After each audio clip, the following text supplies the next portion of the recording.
Alo, Dadaş müəllim. Bəli, Lüba. Su idarəsindən gəliblərəm. Lüba, deməli, qulaq as, neyirsən? Qapını açma, uşaq səsindən deyil ki, evdə böyüklər yoxdur. Çıxıb gedəcəklər, mən o vaxtda bilirəm, belə eləyirlər. Yox, Dadaş müəllim, Azərbaycan qəbulumuza Anar Cəbrayıllı gəlib. Lüba, mən özüm dəvət eləmişəm. Bıraq adamı keçsin içəri. Sən mən lap. Onu deyirdim.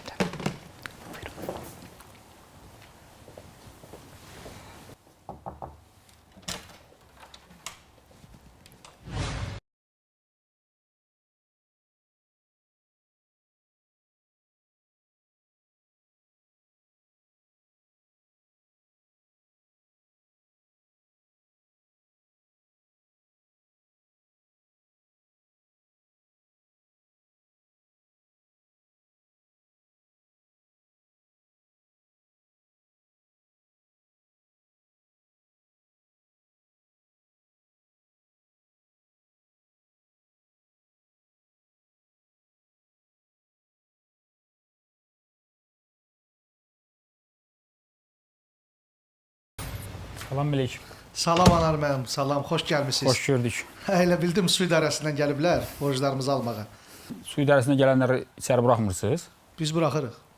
Allah yaxşı. Bəzən olur ki, buraxmırlar. Yəni deyirlər ki, evin kişisi yoxdur. Gedin axşam gəlin.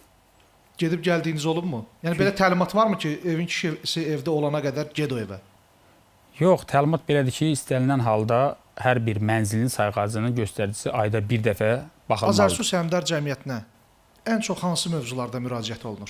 Ən çox müraciət elə su təchizatı ilə bağlı olur. Yəni insanlar... Nə istəyir, insanların nə problemi? Yəni, suyu mu yoxdur, yoxsa çox mu gəlir? Yox, eləsi var ki, su çəkdirmək istəyir. Ümumiyyətlə, su yoxdur, yeni şəbəkənin qurulmasını istəyir. Eləsi var ki, su gəlir, fasilə ola bilir. Eləsi var ki, belə deyim, su xəttində qəza var. Eləsi olur ki, sayğacında problem var. Yəni, ən çox su təchizatı bununla bağlı məsələlərdir, amma kanalizasiya ilə bağlı müraciətdə olur, yəni kanalizasiya tutulmaları ilə bağlıdır. Sonra borcla da bağlı müraciətlər olur. Görürsünüz ki, belə deyim, insanlar bəzi bir qismi borcuna razılaşmır. Eləsi var ki, deyir ki, misal üçün biz 6 nəfərik, ailə üzvü olmuşuq, indi evləndirmişik, köçürmüşük qızımızı, amma yenə dəyişiklik aparılmayıb, yəni orada sayğacı olmayan evlərdə. Bu adam başına hesablanan sistemdə gəlir. Bəli, iki qayda var. Yəni bir sayğacla, yəni sayğac göstəricisində ailə sayının nə qədər olmasının heç bir önəmi yoxdur. Çünki sayğac nə yazırsa, belə deyək, bizim tərəzimiz. Sayğac nə yazırsa onun dəyəri ödənilməlidir. Amma sayğac olmayan yerlərdə isə ailə üzvlərinin sayına görə hesablanır. Səmimi olsaq, hansı daha sərfəlidir? Baxır kim harada yaşayır. Yəni elə ailə üzvü var ki, 8 nəfərdir və yaxud da ki, bağ massividir, 10 sotda torpağı var, yaxşı bağı var. Ona sayğac çox vaxt belə deyim, həmin insanlara sərf eləmir. Amma elə yerdə də var ki, belə deyim, ailə tərkibi bir nəfərdir, o istəmir heç vaxt sayğac qoysun. İstəyir ki, ailə tərkibinə gitsin. Adam elə yerdə var ki, dediyim kimi 8 nəfərdə o istəyir ki, elə sayğac olsun. Yəni istənilən halda ən doğrusu, ən dürüstü sayğacdır. Və bir məsələdə qeyd edim ki, artıq o məsələnin sonuna gəlmək üzrəyik. Yəni abonentlərimizin 80-100% yaxını artıq sayğacı təmin olunur. Halbuki 3-4 il bundan əvvəl bu təxminən 55% civarında idi. Özünüz krantdan su içirsinizmi? Bəli. Krantdan? Bəli. Necə deyirlər, stəkanınızı qoyursunuz, götürüb içirsiniz. Amma belə baxanda istəməzsən. Bəs onda bu su filtrləri quraşdıran şirkətlərin nümayəndələri gəlib krantdan suyu götürüb, onun üzərində hansısa bir iş aparıb, analiz aparırlar. Analiz aparıb, orada göstərirlər ki, suyun tərkibində nə qədər ziyanlı elementlər var. Ümumiyyətlə Mendelevin bütün elementlərini çıxardılar üzə. Deyirlər ki, bax, içdiyimiz su budur. Biz nə deyə bilərik ki, onlar bizə nömrə gəlir? Deməli, tam əminliklə bəli, siz düzgün buyurursunuz ki, onlar mən deyərdim möhtəkirliklə ilə məşğullar. Yəni, istehlakçıları birbaşa aldatmaqla məşğullar. Filtr satan şirkətlər qeyri-qanuni fəaliyyətlə məşğul olurlar. Əgər onlar gəlib mənzillərdə krantdan gələn suyun yararsız olduğunu söyləyirlərsə. Bəli, söyləyirlər, amma bizim elə bir rısaqımız yoxdur ki, belə deyim, onlara qarşı tədbir görək. Və bununla bağlı biz daim ancaq işimizi belə deyim, təbliğatla həyata keçiririk. Əgər suyun tərkibini 2 dəmirlə və bir də TDS aparatı ilə öyrənmək mümkündürsə, niyə dövlətlər milyonlar xərcləyib laboratoriya vururlar? Bax, ən əsas sual budur. Və ikinci bir cəhətdən, yəni siz eşitmişsiniz nə vaxt ki, Bakıda kimsə sudan belə deyim, belə bir kütləvi bir zəhərlənmə olub və yaxud da ki, belə deyim, ölüm halları olub. Xeyr, biz saytımızda yerləşdirmişik o əsas göstəriciləri. Onlar TDS deyirlər. Yəni bu TDS ümumi həll olunmuş duzların miqdarını göstərir suyun tərkibində. Və bu günləri bizim qüvvədə olan standartlarımıza əsasən bu göstərici 1500-ə qədər olduqda içməyə yararlıdır.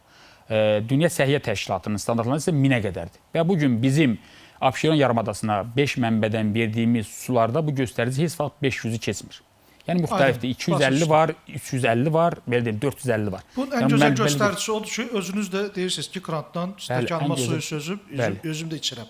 Əksinə, o filtrdən istifadə eləmək, mən bir məsələni qeyd edim. Bu günləri Bakıda satılan filtrlərin bir çoxu və hətta filtr satan şirkətlərin mən bir neçə rəhbərinə görüşüb, onlar özləri etiraf edirlər ki, bu gün Bakıda satılan həmin o filtrlərin bir çoxu əks osmoz tiplidir. Yəni nə deməkdir bu? Bu dəniz suyunun əks osmoz tipli, belə deyim, dəniz suyunun duzlaşdırılması, cod suların daha çox yumşaldılmasına hesablanmış bir qurğulardır. Və belə olduqda o suyun tərkibindəki bütün mineralları tutub saxlayır. Hətta mən deyərdim ki, ölü su səviyyəsinə qədər ona yaxın bir suya çevirir. Suyu qaynatdıqda ərp yaranır. Onun səbəbi nədir? Codluğa da nəzarət eləmək olmurmu? Yox, o da nəzarətdədir. Codluqda deməli yol verilən hədd 7-yə qədərdir. Və bu günləri bizim sularda belə deyim, maksimum bu gəlir, rast gəlinir 5-5.5 səviyyəsinə qədər. Və çaydanda da ərpin əməliyə gəlməsi də həmin o suyun minerallı olmasının nəticəsidir. Mən şəxsən kənddə böyümüşəm. Özdə ki, Kiçik Qafqazın ətəklərində yerləşən bir kənddə, Azərbaycanın da ən belə deyim keyfiyyətli suları Kiçik Qafqazdadır və orada da həmişə bizim çaydan dibində mən ərp görmüşəm.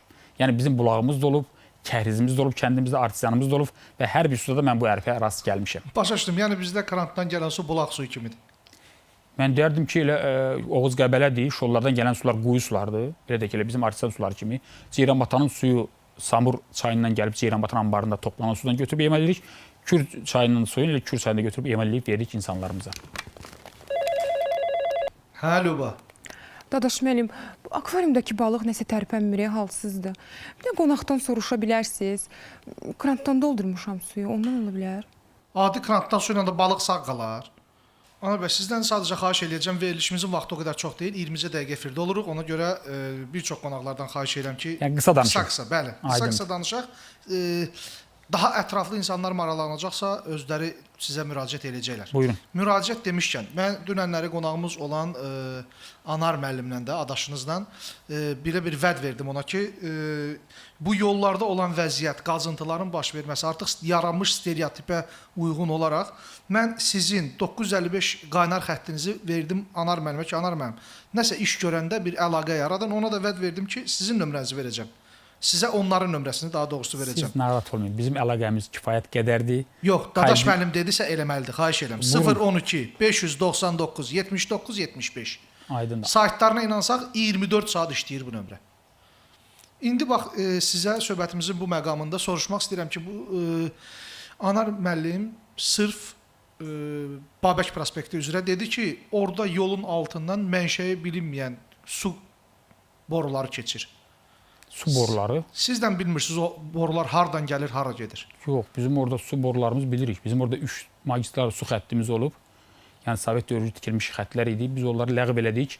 Yeni belə deyim, müasir polad borularla 800, yəni 1000 millimetrdən başlamaqla və sonda 800 millimetr olmaqla yeni bir magistral su xətti çəkdik.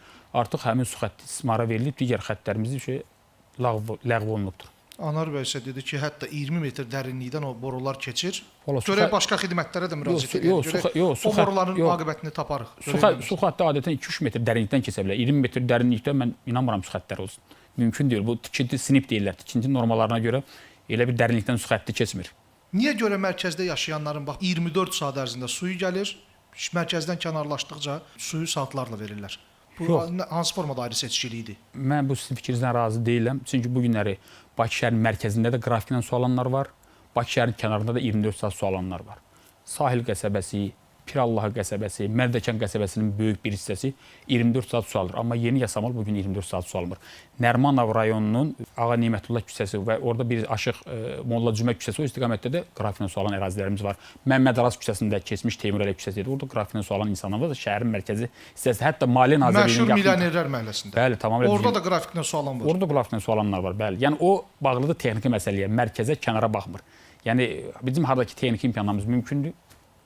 Orada 24 saat su verə bilirik. Yəni bu boruların vəziyyətindən irəli gəlir, yoxsa Yox, hansısa sistem Yox, bəli, tamamilə su təchizat sistemləri ilə bağlıdır onlar. Yəni orada boru da var, nasosxanalar da var. Orada anbarın nə qədər yüksəklikdə yerləşməsi məsələsi də var. Yəni hardakı anbarlar yüksək nöqtədə yerləşir, çox rahat şəkildə biz onun qidalandırdığı əraziləri 24 saat problemsiz elektrik enerjisindən asılı olmadan 24 saat su ilə təmin edə bilirik. Bəs biraz miqyası böyütsək, yəni ümumiyyətlə Abşeron yarımadasında, tək Bakıda yox, Abşeron yarımadasında elə ərazilər var ki, ora su gedib çatmır. Orada su şəbəkəsi dediyiniz su çəkilməyib, bəli. Düz. Belə bir proqram, belə bir plan varmı ki, ümumiyyətlə hər bir mənzilə, Abşeron yarımadasında hər bir mənzilə su mütləq gedib çatacaq bu müddətə? Təkcə Abşeron yarımadasında yox, deməli ölkə prezidenti bizim açılış mərasimlərində hədəf qoyubdur.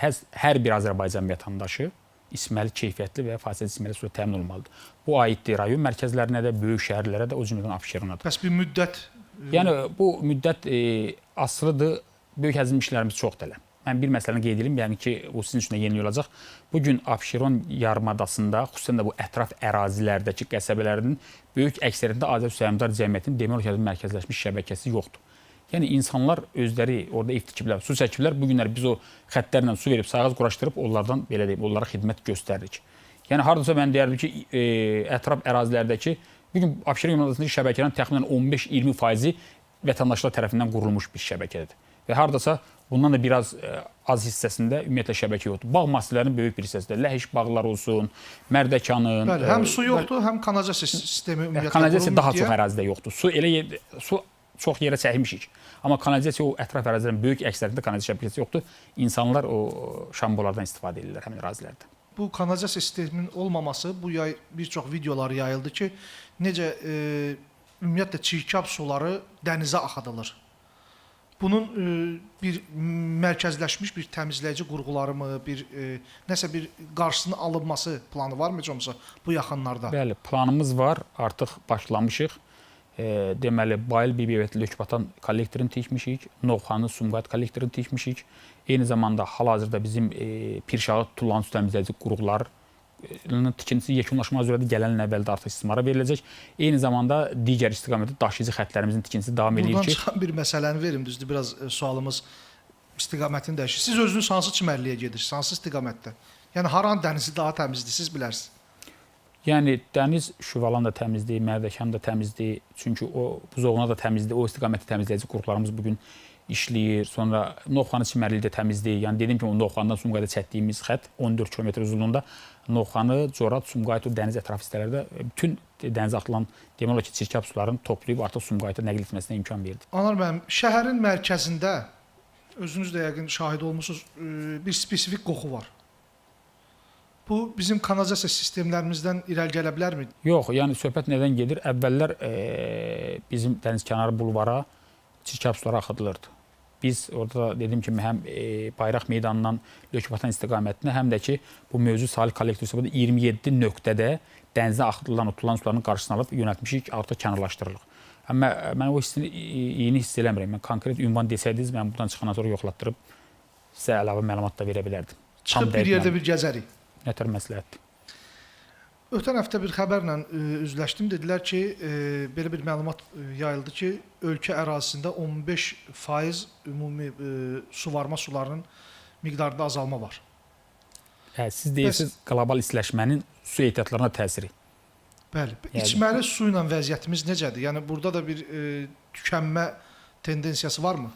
Yəni tükənmə yox, azalma tendensiyası var. Mən sizə deyim, siz dediniz qısa danışın. Mən o görə fikirlərimi tam çatdırması biraz sürətli danışıram. Deməli, biz regionlarda, Gədəbəydə, Tovuzda, Lerikdə və bir də Şamaxıda, bu 4 şəhərdə alternativ mənbələr yaratmaq məcburiyyətində qaldıq.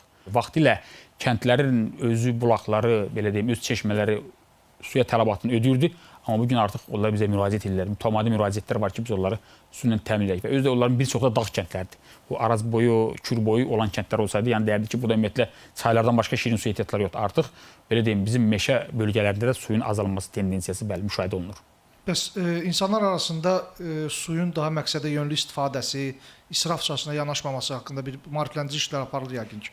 Bəli, biz o istiqamətdə işlərimizi aparırıq, amma içməli su tələbatı çox azdır.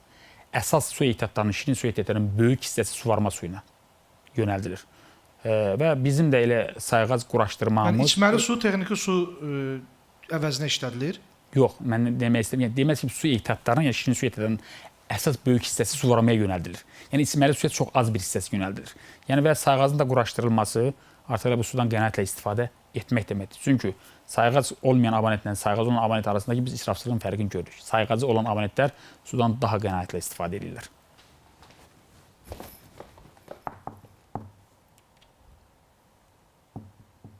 Bəli. Dadaş mənim olar. Gəl Lüba. Dadaş mənim bağışlayın. Ürəyim partlayırdı. Sizə deməliydim. Mən çox pis yuxu görmüşəm. Mənə deyiblər ki, suya danışmaq lazımdır pis yuxu görəndə. Olar elə hazır suya danışım. Lüba. Lüba. Get Lüba. Bəsdir. Bu həftənin ana mövzusu, hansını ki bütün qonaqlarımızla müzakirə eləmişik, Xırdalan idi. Bu mövzu əslində qalsa əsl elə Azərsuya veriləcək bir sualdır. Bəli, birbaşa bizim işimizlə bağlıdır. Necədir vəziyyət? Vəziyyət yaxşıdır, normal gedir. Bəs Xırdalanda? Elə Xırdalanda vəziyyəti ilə normal olduğunu demək istəyirəm. Biz Xırdalanın əsas küçəsi olan Heydər Əliyev prospektində avqust ayında işlərə başlamışdıq və söz vermişdik ki, yeni dərs ilə açılana qədər orada işləri yekunlaşdıracağıq. Dediyimiz vaxtda da orada işlərimizi yekunlaşdırdıq. Hal-hazırda Xırdalanda işlərin 80%-dən çoxu icra olunubdur. Yəni Xırdalan layihəsində 300 min kvadrat metrdən çox ərazi asfalt vurubdur. Həm xəttlərin çəkilməsi, sahəzlərin quraşdırılması, ev birləşmələrinin verilməsi, eyni zamanda asfaltlanma işləri hamısı paralel davam edir və Allah qoysa gələn il ortalanır Xırdalan layihəsi su və kanal sistemlərinin yenidən qurulmasının birinci mərhələsi tam yekunlaşacaq. Bu hələ birinci mərhələdir. Xırdalan cəmaatı gözünüz aydın. Amma çox sevinməyin, bu hələ birinci mərhələ idi.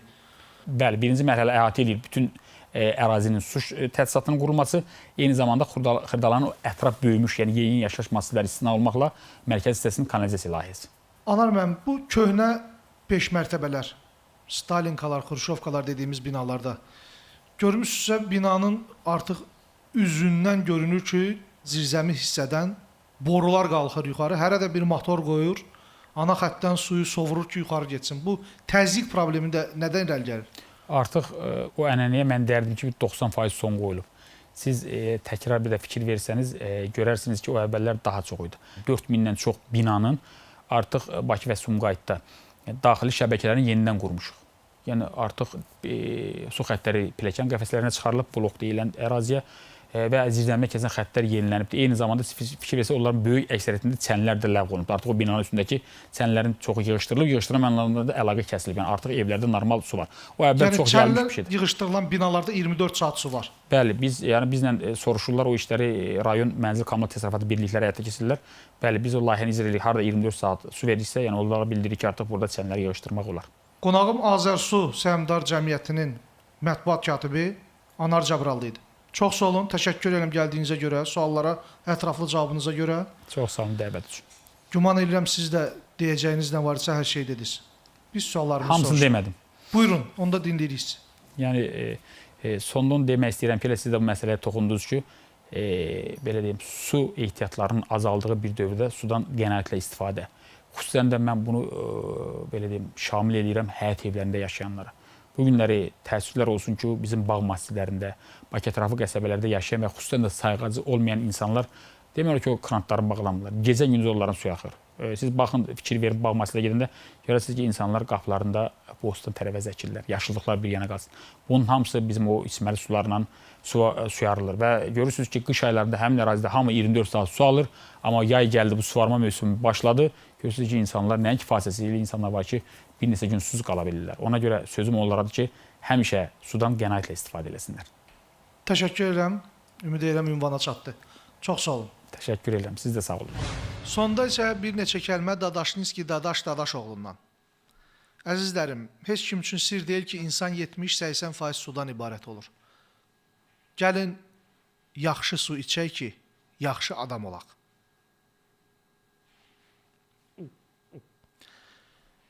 Məni sosial şəbəkələrdə axtarın. Ünsiyyət quraq. Hələlik isə xudafiz.